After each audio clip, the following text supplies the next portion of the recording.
자, 오늘 하나님 주시는 말씀 함께 보겠습니다. 마태복음 12장입니다. 마태복음 12장 22절로 28절까지의 말씀 함께 우리 다 같이 일어나셔서 또 하나님 말씀 한 목소리로 받도록 하겠습니다. 함께 읽겠습니다. 그때 귀신 들려 눈 멀고 말 못하는 사람을 데리고 왔거늘 예수께서 고쳐주심에 그 말 못하는 사람이 말하며 보게 된지라. 무리가 다 놀라 이르되 이는 다윗의 자손이 아니냐 하니 바리새인들은 듣고 이르되 이가 귀신의 왕 바알세불을 힘입지 않고는 귀신을 쫓아내지 못하느니라 하거늘 예수께서 그들의 생각을 하시고 이르시되 스스로 분쟁하는 나라마다 황폐하여질 것이요 스스로 분쟁하는 동네나 집마다 서지 못하리라. 만일 사탄이 사탄을 쫓아내면 스스로 분쟁하는 것이니 그리하고야 어떻게 그의 나라가 서겠느냐. 또 내가 바알세불을 힘입어 귀신을 쫓아내면 너희의 아들들은 누구를 힘입어 쫓아내느냐. 그러므로 그들이 너희의 재판관이 되리라. 그러나 내가 하나님의 성령을 힘입어 귀신을 쫓아내는 것이면 하나님의 나라가 이미 너희에게 임하였느니라. 아멘. 하나님의 말씀입니다. 자리에 앉으시기 바랍니다. 잠시 기도하겠습니다. 사랑이 많으신 하나님 아버지 감사합니다. 오늘도 우리에게 하늘의 비밀을 열어주시고 하나님의 말씀으로 우리의 영의 생명의 양식을 부어주시니 감사합니다.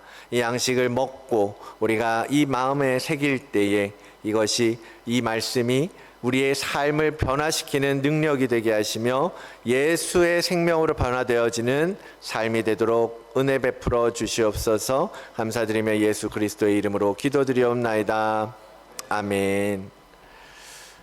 이거 볼륨 조금만 올려주시겠어요? 자, 우리 함께 또 인사하는 시간 갖도록 하겠습니다. 지난주보다는 한 칸 정도 앞으로 전진하신 것 같으세요? 계속해서 앞으로 나오셔서 하나님의 은혜를 사모하시기를 바랍니다. 자, 주의 이름으로 평강의 주님이 함께 하시기를 축복합니다. 우리 옆에 분들 돌아보시면서 평강의 주님이 때마다 일마다 여러분에게 복을 더하여 주시기를 축복합니다. 함께 예배하는 여러분 모두를 주의 이름으로 환영하며 축복합니다. 계속해서 하나님 나라라고 하는 주제에 대해서 저희들이 나누고 있습니다. 하나님 나라의 방식, 먼저 해야 할 우선순위, 하나님 나라의 부재로 인해서 우리가 고통받게 되고 또 하나님께서 우리를 고난 가운데에서 다루어 가신다라는 것, 여러 가지 일들을 해야 다 생각하면서 지난주에도 하나님의 나라, 하나님의 일, 그것에 대해서 나누었죠. 이런 여러 가지 일들을 우리가 믿음으로 실천하고 우리 안에 이미 임하였다고 하신 하나님의 나라를 우리가 살아가야 하는데, 문제는 이 모든 것들이 무엇이 하나님으로부터 온 것인가, 과연 하나님의 나라라고 하는 것, 하나님의 일이라고 하는 것을 구별하고 분간하는 것이 너무나 중요한데 그것이 안 될 때가 참 많은 것을 고백하게 됩니다. 왜냐하면 우리가 살아가는 시대에는 참으로 정보의 홍수 시대라고 하죠. 지식이 넘쳐나고 얼마든지 우리는 인터넷이나 여러 책이나 자료들을 통해서 수많은 정보를 접하고 있기 때문입니다. 그런데 그런 거에 비해서 우리의 영과 혼이 타락하고 죽어 있고 잠들어 있기 때문에 무엇이 옳은지를 분별하지 못하게 된다라는 거죠.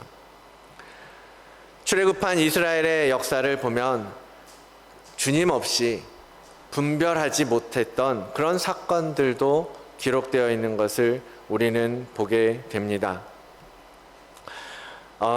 출애굽해서 이집트의 노예로 살다가 하나님의 기적 같은 은혜로 인해서 애굽을 나왔던 이스라엘 백성들, 그들은 무수한 전쟁을 치르면서 정말로 철통 같았던 이방 민족들, 가나안 족속들, 그들의 성읍을 쳐야 했고 싸워야 했고 그들을 진멸해야 했습니다. 그런 수많은 전쟁들을 치르면서 무엇보다 중요한 것은 어떻게 그 적들을 대하고 어떻게 전략을 세우고 어떻게 작전을 짤 것인가 너무나 중요하잖아요. 모든 싸움, 특히나 전쟁 같은 경우에 그렇지 않겠습니까? 적을 판단하고 그래서 그 적에 맞서서 어떻게 싸워야 효과적으로 이길 수 있는지 그런 부분들이 굉장히 중요하단 말이죠. 그런데 여호수아를 필두로 전쟁에 나섰던 이 이스라엘 백성들이 그런 전략이나 작전들을 잘못 세워서 실수해서 놓쳐서 망했던 경우가 뭐냐면 바로 기브온 백성들과 평화 조약을 맺었던 일입니다. 그들은 쳐서 진멸해야 할 가나안 족속 중에 하나였는데 이스라엘은 그들에게 속았던 거예요. 기브온 사람들은 처음부터 이스라엘에 대한 소문을 들으면서 우리가 결코 저들을 이기지는 못하겠구나 그것을 알고 이스라엘을 찾아와서 우리와 함께 평화조약을 맺자라고 제안을 하죠. 그때 이스라엘이 조금 더 신중하게 판단하고 생각했어야 하는데 그들이 누구인지 그들이 어떤 목적으로 왔는지 분별하지 못하고 그들과 함께 냉큼 평화협정을 맺고 맙니다. 무리가 그들의 양식을 취하고는 어떻게 할지를 여호와께 묻지 아니하고 여호수아가 곧 그들과 화친하여 그들을 살리겠다라고 하는 조약을 맺고 회중의 족장들이 그들에게 맹세하였더라. 그렇게 맹세하고 났더니 기브온 사람들이 어떤 사람들이냐? 하나님께서 진멸하라고 명하셨던 바로 그 족속 중에 하나라는 것을 알게 된 거예요. 저들도 우리가 쳐야 할 대상인데 그런데 그들과 조약을 맺은 후 사흘이 지나서야 그들이 이웃에서 자기들 중에 거주하는 자들이라 함을 들었다라고 말하고 있는 거예요. 평화협정을 맺었는데 알고 보니 쳐야 할, 진멸해야 할 족속이라는 것을 알고 굉장히 난감하게 된 거죠. 치지도 못하고 이러지도 저러지도 못하는 상황 가운데 이스라엘은 빠지고 말았습니다. 여러분, 속인 놈이 나쁜 놈입니까? 속은 사람이 미련한 겁니까? 둘 다 맞죠. 그죠? 속인 사람도 나쁜 사람이지만 속지 않아야 할 우리의 책임도 있지 않습니까? 결국 그런 결과로 말미암아 이스라엘 속에서 기브온 사람들은 이스라엘 가운데 살면서 목숨을 건진 민족으로 성경에 기록되고 있습니다. 이처럼 상황을 판단하고 어느 것이 옳은지 어느 것이 그른 것인지 결정하는 힘이 바로 분별력이라는 거예요. 이 분별력을 가지고 우리는 판단하고 우리의 행동을 결정하게 됩니다. 앞서 말씀드렸던 것처럼 이 수많은 정보와 지식의 세상에서 이 분별력, 제대로 된 분별력을 갖는 것은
증거장막 이런 것들이 쭉 앞에 여러 개가 뜨는 거예요.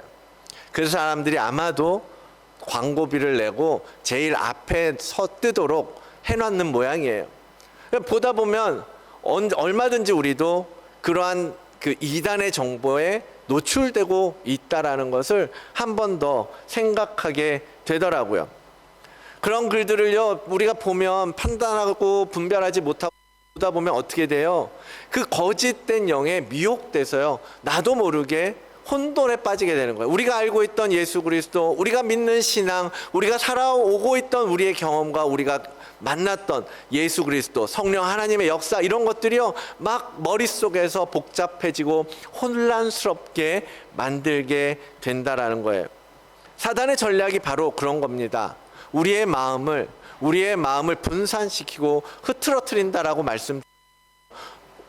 다른 많은 것들에 자꾸만 헷갈리게 만드는 거죠. 오늘 우리가 앞서 보았던 여호수아와 기브온 족속의 사건, 그것은 진짜로 실제로 역사 속에서 있었던 하나의 사건이잖아요. 그 사건을 통해서 하나님은 우리에게 무엇을 보여주십니까? 너희가 영을 분별해야 된다라는 거예요. 너희가 거짓을 제대로 생각할 수 있어야 된다라는 거예요. 하나님께 묻지 않고 나아가면 너희가 그 문제 때문에 발목 잡힐 수 있다라는 겁니다. 파워 들어왔을 텐데. 예, 뭐 그걸로 해주셔도 되고요. 예. 우리가 분별하지 못하면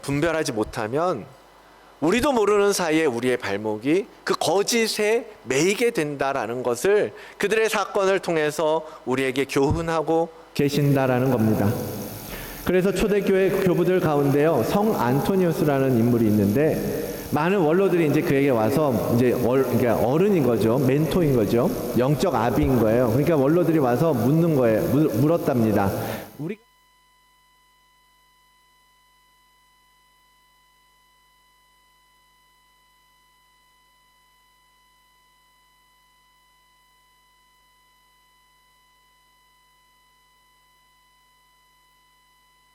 세상을 돌보아야 된다, 뭐 여러 가지 이야기를 하는데, 바로 그 성 안토니우스의 답은 뭐냐면 영적 분별력이다 라고 답했다라는 거예요.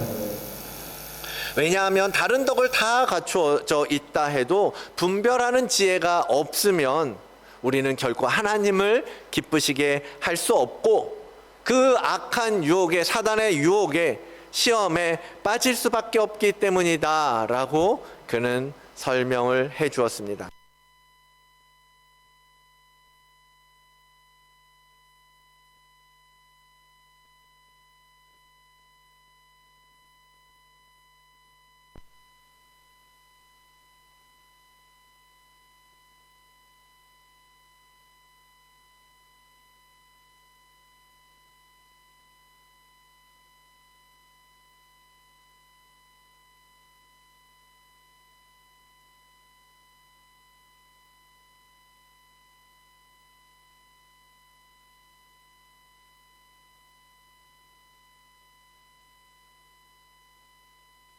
모습 아닙니까? 주님은 귀신 들린 사람을 고쳐주셨어요. 귀신을 내어 쫓으신 거예요. 주님은 뭐 그런 치유 사역을 많이 해오셨잖아요. 그렇게 주님이 귀신을 내어 쫓으니까 사람들이 우와, 저분이 바로 메시아 아니냐 수군거리고 놀라워하고 있습니다. 그럴 때 바리새인들은 뭐라고 그래요? 24절, 바리새인들은 듣고 이르되 이가 귀신의 왕 바알세불을 힘입지 않고는 귀신을 쫓아내지 못하느니라 하거늘. 바리새인들이 지금 말하는 게 뭐예요? 아, 이거 귀신의 힘으로 쫓아내는 거야 라고 이야기하는 거예요. 바리새인들은 이 일이 하나님으로부터 온 일인지 사단으로부터 온 일인지도 분별하지 못하고 있는 것을 볼 수 있습니다. 그러니까 주님께서 그들에게 뭐라고 말씀하십니까? 야, 귀신이 자기끼리 싸워가지고 어떻게 귀신의 나라를 세울 수 있겠니? 사단이 어떻게 자기들끼리 싸우면서 자신의 나라를, 자신의 왕국을 만들 수 있겠느냐? 너무나 상식적이고 너무 당연하죠. 같은 편끼리 싸우면서 어떻게 이길 수 있겠습니까? 근데 그거조차도 바리새인들은 지금 눈이 가려져서 어둠의 미혹의 영에 흔들려서 덮여져서 그거를 너무나 우리들은 상식적으로 알 수 있는 문제조차도 지금 말하고 있는 거예요. 구분하지 못하고 있는 거예요. 여러분, 바리새인 정도면 어떤 사람들입니까? 아마 우리 중에 바리새인만큼 말씀 보고 율법을 지키고 행함으로 하나님을 믿고 신뢰하고 성전에 나아가고, 바리새인은요 그 시대에 정말 어마어마한 신앙생활을 하던 사람. 그들은 하나님의 말씀 거의 꿰고 있고 율법의 토시 하나까지도 정말 어기지 않으려고 애쓰던 사람들입니다. 율법이면 율법, 예언이면 예언, 온 마음으로 율법을 지키던 사람들인데, 그들도 지금 얼토당토 않는 착각 속에 분별력을 잃고 이상한 소리를 하고 있는 것 아닙니까?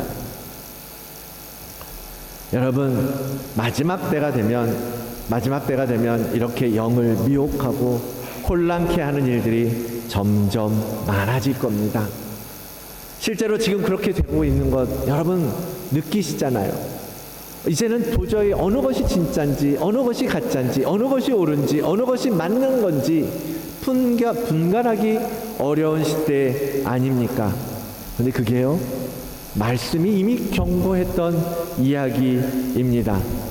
성령이 밝히 말씀하시기를 9일에 어떤 사람들이 믿음에서 떠나 미혹하는 영과 귀신의 가르침을 따를 것이다 라고 주님은 이미 우리에게 경고하셨던 거예요. 그 일들이 지금 실제로 이루어지고 있지 않습니까? 수많은 사람들이 사단의 미혹에 빠지고 넘어가게 될 것을, 넘어가고 있는 모습을 여러분 보고 계시지 않습니까?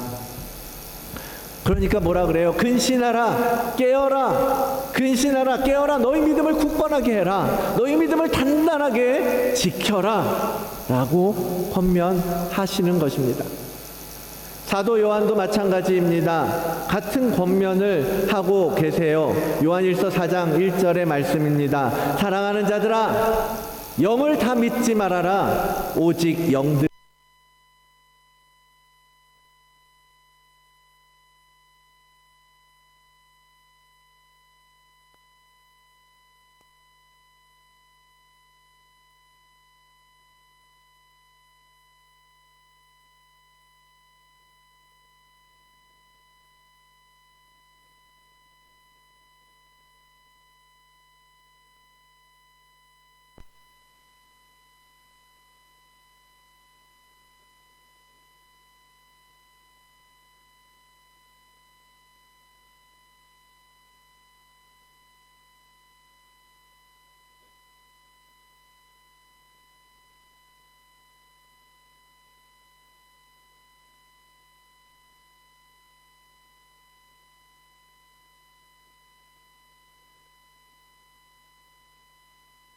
거예요.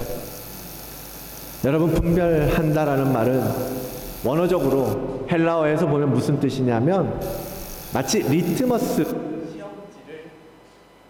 시험지와 같은 것을 이야기하는 거예요. 리트머스, 고등학교 때 듣고 저도 처음 써보는 것 같은데 뭔지 아시죠? pH라고 하는 산도를 확인하는, 테스트하는 종이잖아요. 그래서 알칼리성인지 산성인지 그것이 이제 색깔별로 나오는 거잖아요. 그것처럼 이 분별한다라는 말이 뭐냐면 테스트해서 이것이 옳은 것인지 이것이 그른 것인지 증명하는 작업, 살펴보는 것을 분별한다라고 이야기하는 거예요. 우리가 영적인 일들을 앞에 두고 테스트해 봐야 한다라는 거죠. 확인해 봐야 된다라는 거예요. 이것이 옳은지 그른지 말이죠. 때로는요, 정말 많은 경우에 사탄도 광명한 천사처럼 가장한다라고 성경은 분명하게 경고하고 계십니다. 우리가 접하는 문화, 노래, 게임, 영화, 요즘 많이 보는 짤들, 심지어는 설교 영상이라든지 성경 공부 교육, 무슨 신앙교육인 줄 알고 봤더니 알고 보니까 이단에서 만든 거고, 여호와 증인에서 만든 거고, 무슨 신천지에서 만든 거고, 그런 것들이요 어마어마하게 지금 섞여 있잖아요. 마치 영적이고 선하고 진리이고 거룩하고 그런 것처럼요, 포장되어서 우리 눈에 비추어진다는 거예요. 우리를 미혹하고 있다라는 겁니다. 사단의 계략이 그 안에 숨어 있다라는 것을 여러분 기억하십시오. 사단은 언제든지 우리를 그렇게 포장해서 넘어뜨리려고 하고 있습니다. 여러분 깨어 있으셔야 합니다. 깨어나셔야 합니다. 너희는 이 세대를 본받지 말고 오직 마음을 새롭게 함으로 변화를 받아 하나님의 선하시고 기뻐하시고 온전하신 뜻이 무엇인지 분별하라. 하나님의 뜻이 무엇인지, 하나님께서 원하시는 것이 무엇인지, 하나님께서 기뻐하시는 것이 무엇인지, 하나님께서 나에게 말씀하시는 것이 무엇인지 우리는 분별해야 하는 것입니다. 그 분별력은 우리 신앙에 있어서 반드시 갖추어야 할 우리의 지혜 하나인 것입니다. 이 분별력은 마음을 새롭게 함으로써 점점 더 나아지고 선명해지고 확실해질 것입니다. 그래서 우리의 마음을 계속해서 새롭게 해야 되는 거예요. 제대로 된 분별력을 달라고 기도하셔야 합니다. 말씀 가운데 성령의 인도하심을 구하면서 우리의 믿음을 계속해서 점검하셔야 합니다. 그러면 어떻게 이 분별력을 키울 수 있겠습니까? 네, 그 답은 물론 말씀에 있습니다. 우리는 말씀을 기준으로 분별해야 합니다. 이 말씀이, 하나님께서 주신 이 말씀이 바로 우리의 영적인 리트머스 시약과 같은 거예요. 이것이 기준이 되어야 합니다. 그래서 우리가 계속해서 말씀을 강조하는 거예요. 우리 삶에 너무나 중요한 기초이고 기준이 되기 때문입니다. 시편 기자가 이렇게 말합니다. 여호와의 교훈은 정직하여 마음을 기쁘게 하고 여호와의 계명은 순결하여 눈을 밝게 하신다라고 고백합니다. 바로 여호와의 말씀이 우리의 눈을 밝게 하는 우리의 약과 같은 거라는 거예요. 여호와의 계명, 주님이 말씀하신 것, 하나님의 지혜의 영으로 기록하게 하신 이 말씀이 우리의 눈을 밝히는 능력임을 믿고 여러분 그 말씀을 가까이 하시기 바랍니다. 여러분 성경은 우리의 눈을 분별하는 창이라고 표현합니다. 그렇잖아요. 우리의 눈으로 보는 것을 우리가 눈으로 보면서 사물을 분별하잖아요. 어디가 길인지, 이것이 어떤 물건인지, 어떻게 쓰는 건지, 이게 먹어도 좋은 건지 1차적으로 우리는 눈으로 판단을 하잖아요. 영적인 시각도 마찬가지인 거죠. 영적인 그런 기능을 갖고 있는 우리는 영안을 가지고 있는 자입니다. 영적인 눈을 가진 자라는 겁니다. 그런데요, 그 눈이라는 게 무엇과 연결되어 있는지 아십니까? 바로 우리의 마음과 연결되어 있는 것인 거예요. 제가 수요 예배 때 또 그런 얘기를 말씀드린 적이 있는데요. 히브리 사람들의 사고가 그런 겁니다. 사람의 몸이요 서로 연결되어 있다라고 본 거예요. 그런데 눈은 마음과 연결되어 있다라고 그들은 보았던 겁니다. 무슨 말이냐면 눈이 어둡다라는 건 곧 우리의 마음이 어둡다라는 것을 의미한다라는 거예요. 눈이 보이지 않는다라는 건 뭐예요? 우리의 마음이 부패하고 타락하고 죽어있고 잠들어 있고 마비되어 있어서 이제는 우리의 마음으로 어떤 것도 판단할 수 없고 볼 수 없고 분별할 수 없는 상태, 그것을 영적 소경의 상태라고 성경은 표현하고 있거든요. 눈은 몸의 등불이니 그러므로 내 눈이 성하면 온몸이 밝을 것이고 눈이 나쁘면 온몸이 어두울 것이다. 그러므로 내게 있는 빛이 어두우면 그 어둠이 얼마나 더 하겠느냐. 우리의 눈이 어두워지면 우리의 마음도 어두워진다라는 거예요. 우리가 빛을 잃으면 우리가 마음도 어두워질 수밖에 없다라고 주님은 말씀하고 계십니다. 그래서 여러분, 우리가 영적인 눈을 밝히는 일에 수고해야 하는 거예요. 우리의 마음이 환하게 진리의 빛으로 비출 수 있도록 매일매일 그래서 말씀을 가까이 하라고 교회는 이야기하는 것입니다. 여러분에게 권면하는 거예요. 그 말씀이 우리의 눈을 열게 하고 우리의 빛을 비추어 주고 우리가 그 사물들을 영적인 일들을 분별할 수 있게 하고 성령으로부터 온 것인지 사단으로부터 온 것인지 우리가 그 빛을 통하여서 밝히 보고 알 수 있기 때문입니다. 바로 하나님의 말씀이 약이고 치유의 역사, 치유의 도구가 되어서 역사한다라는 거죠. 그래서 성경 말씀이 우리의 분별력의 가장 기초가 되어야 되고 우리가 평가하는 기준이 되어야 하는 것입니다. 설교도 좋고 성경 공부 배우는 것도 좋습니다. 신학을 공부하는 것도 괜찮아요. 좋습니다. 그런데 그런 것들은 사실 이미 하나님의 말씀이 1차적으로 사람에 의해 가공된 말들이잖아요. 우리는 그거보다 더 근원이 되는 말씀으로 더 집중해야 하는 것입니다. 그 말씀을 통하여서 역사하시는 성령님, 그 성령의 일하심, 성령의 깨닫게 하심, 그것을 구해야 하는 것입니다. 요한계시록에 보면요, 이 분별력 때문에 주님께 혼난 교회가 있어요. 라오디게아 교회입니다. 주님은 라오디게아 교회를 향하여서 편지하면서 너희들의 영적인 시력이 엉망이다, 제로다 라고 지적하고 계십니다. 너희가 아무것도 분별하지 못하는구나. 눈먼 것도 분별하지 못하고 벌거벗은 것도 알지 못하는구나.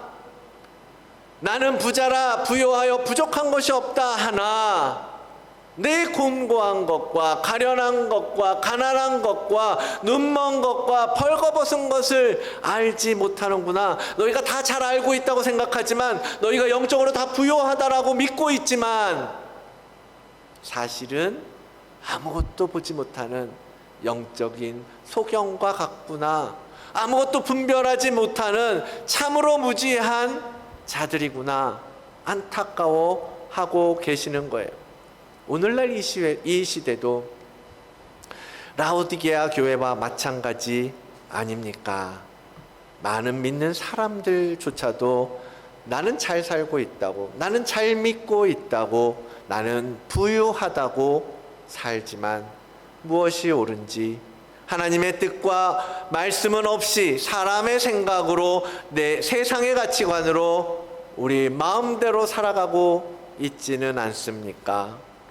내 입맛에 맞는 말씀만 들으면, 내 입맛에 맞는 말씀만 골라 들으면서 내 입맛에 맞지 않는 말씀들은 쳐내면서 내 귀에 듣기 좋은 말씀으로만 채우면서 균형을 잃어버린 채 살고 계시지는 않습니까? 그런 교회를 위한 주님의 처방이 뭐예요? 계시록 3장 18절 말씀입니다. 우리 함께 한번 읽어볼까요? 시작.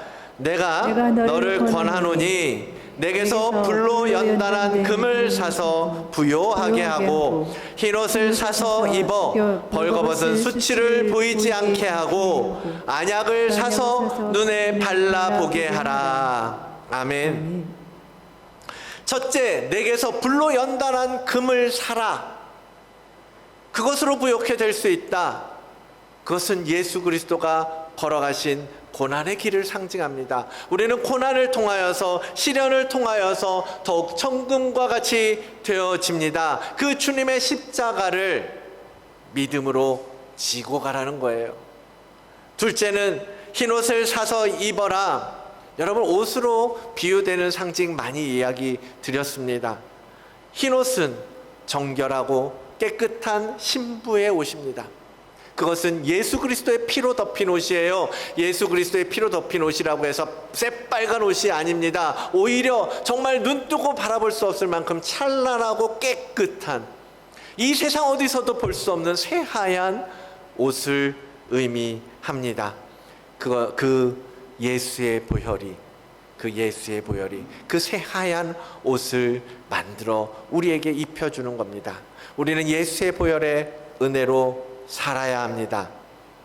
우리의 분별력을 다시 살리고 예수의 마음과 예수 그리스도의 생각으로 세상을 바라보아야 하는 것입니다. 세 번째, 안약을 사서 눈을 발라 보게 하라. 뜬금없이 안약, 라오디게아 지역이 그랬대요.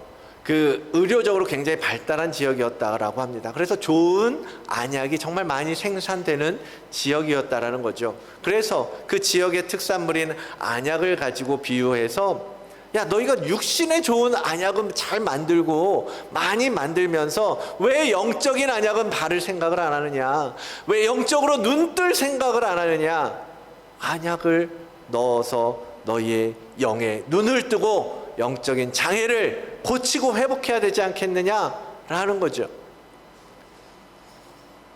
영적인 눈을 뜨고 예수 그리스도의 보혈의 옷을 입고 십자가 고난의 길을 지나가라. 그렇게 너희의 심령을 새롭게 해라 라고 하는 것이 주님의 처방입니다.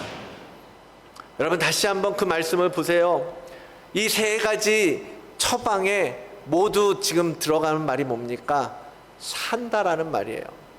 안약을 사고 금을 사고 옷을 사라 라는 거예요. 무슨 뜻입니까? 대가를 지불해야 한다라는 거예요. 여러분, 우리가 하나님의 말씀 앞에 나아갈 때 우리가 우리의 목숨을 내어놓고 십자가에 오를 때 우리의 생명을 내어놓고 가야 한다라는 것입니다. 우리가 대가를 지불하고 예수 그리스도를 옷 입어야 한다라는 거예요. 우리가 우리의 것을 내어놓고 그 약을 발라 하나님 앞에 새롭게 되고 정결하게 되고 깨끗하게 되고 치유를 받게 된다라는 것입니다. 오늘 본문에서 주님은 바리새인들의 그 무지함, 율법을 알고 말씀을 잘 지키면서 산다라는 그 바리새인들이 얼마나 영적으로는 소경과 같은 자들인지 눈멀고 마음이 닫혀버린 그들의 영적 상태를 통해서 우리에게도 말씀하고 계십니다. 여러분, 백성들도요 알았어요. 아니, 저분 메시아 아니야? 예언을 그냥 듣고 배웠던 백성들도 그렇게 말하고 있는 찰나에 정작 그것을 지도하고 잘 알고 있어야 할 바리새인들의 모습이 무엇입니까? 우리가 오랫동안 교회 다니고 신앙생활했다고 하지만 오히려 예언의 말씀도 믿지 않고 주님의 가르침도 따르지 않고 영적으로 분별하지 못하며 혼탁한 가운데 있는 것은 아닌지, 이 바리새인들의 모습을 통해서 우리에게 주님은 경고하고 계시는 것입니다. 안약을 발라 보게 하라. 마음을 새롭게 함으로 하나님의 온전하신 뜻이 무엇인지 분별하라. 거룩한 그 진리의 말씀을 마음에 새기고 그 주님의 마음으로, 그 주님의 생각으로, 그 주님의 뜻으로 이 세상을 분별하는 여러분들이 되시기를 바랍니다. 에베소서에 그래서 이렇게 사도 바울은 기도하는 거예요. 우리 함께 이 부분도 같이 한번 읽어볼까요? 시작. 우리 주 예수 그리스도의 하나님 영광의 아버지께서 지혜와 계시의 영을 너희에게 주사 하나님을 알게 하시고 너희 마음의 눈을 밝히사 그의 부르심의 소망이 무엇이고 성도 안에서 그 기업의 영광의 풍성함이 무엇이며 그의 힘의 위력으로 역사하심을 따라 믿는 우리에게 베푸신 능력의 지극히 크심이 어떠한 것을 너희로 알게 하시기를 구하노라. 지혜와 계시의 영을 주사 우리 마음의 눈을 밝혀주시고 우리로 그 소망을 알게 하시기를 간구하노라. 여러분, 우리의 기도가 그러한 기도가 되어야 되지 않겠습니까? 우리 다드림교회 성도 모두의 영의 눈을 그렇게 밝혀주시기를 원합니다. 우리 모두의 마음의 어두운 것들을 몰아내고 밝은 빛 가운데로 여러분 모두를 인도해 주시기를 간절히 구합니다. 그래서 주님의 나라가, 주님의 뜻이 우리 가운데에서 완전하게 성취되고 이루어질 것을 기대합니다. 그렇게 일하실 하나님을 믿고 여러분 그 하나님을 찬양하는 여러분들 되시기를 주의 이름으로 축원을 드립니다. 이제 우리 함께 주님 앞에 나아갑시다. 주님 우리를 온전케 하여 주시옵소서. 주님 우리의 닫힌 눈을 열어 주시옵소서. 주님 우리의 굳은 마음을, 어두운 마음을 밝혀 주시옵소서. 그래서 주님의 소망을 알게 하시고 주님의 부르심을 알게 하시고 주님의 뜻을 알게 하시고 우리가 먼저 해야 할 하나님의 나라와 하나님의 일을 알게 하여 주시옵소서. 우리 이 시간 찬양하면서 주님 앞에 나아가기를 원합니다.